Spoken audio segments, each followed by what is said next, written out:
En las diferentes religiones del mundo hay ritos de iniciación. Son formas externas a través de las cuales las personas manifiestan su deseo de ser parte de ciertas comunidades religiosas.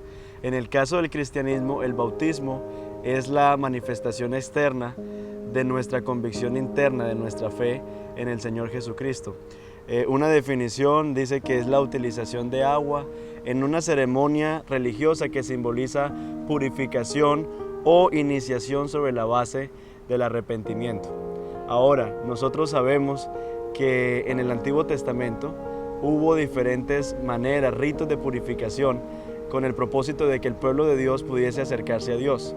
En el libro de Hebreos nos cuenta que no se trataba más que de reglas externas, relacionadas con alimentos, bebidas y diversas ceremonias de purificación, válidas solo hasta el tiempo señalado para reformarlo todo. Estas diferentes ceremonias o ritos de purificación, aunque habían sido establecidos por Dios y ordenados por Él, no hacían al hombre perfecto. Por eso el libro de Hebreos nos dice que solo Cristo hace al hombre perfecto. Pero sí es interesante que se habla de diferentes ritos de purificación. Y la palabra utilizada aquí es bautismos, en griego, en plural.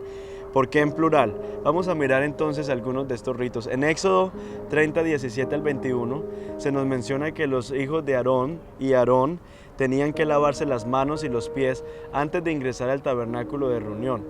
Y tenían que lavarse las manos y los pies antes de ofrecer la ofrenda al Señor para así no ser consumidos por Él.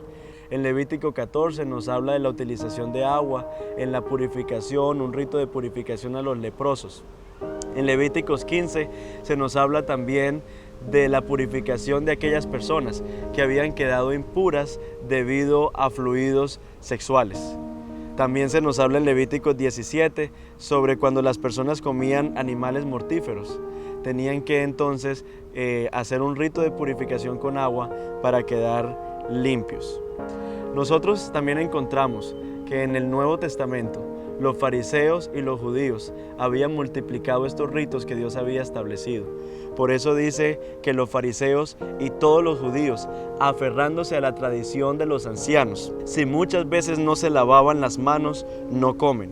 Y volviendo de la plaza, si no se lavan, no comen. Y otras muchas cosas hay que tomaron para guardar, como los lavamientos de los vasos de beber y de los jarros y de los utensilios de metal y de los lechos. En otras palabras, hablando de cómo habían multiplicado las ordenanzas del Señor con respecto al lavamiento. Un dato interesante que nos proporciona la historia es que cuando una persona quería convertirse, era gentil y quería convertirse en judío, tenía que hacer varias cosas. Entre ellas se encuentran la circuncisión y el lavamiento de algo muy parecido a lo que nosotros conocemos como el bautismo. Y no es de extrañarnos que en los pueblos alrededor de Israel se conocía este asunto del lavamiento, porque Pilato, cuando Jesús fue traído ante él, se lavó las manos como muestra de su inocencia o de yo no tengo culpabilidad, yo estoy puro en este asunto.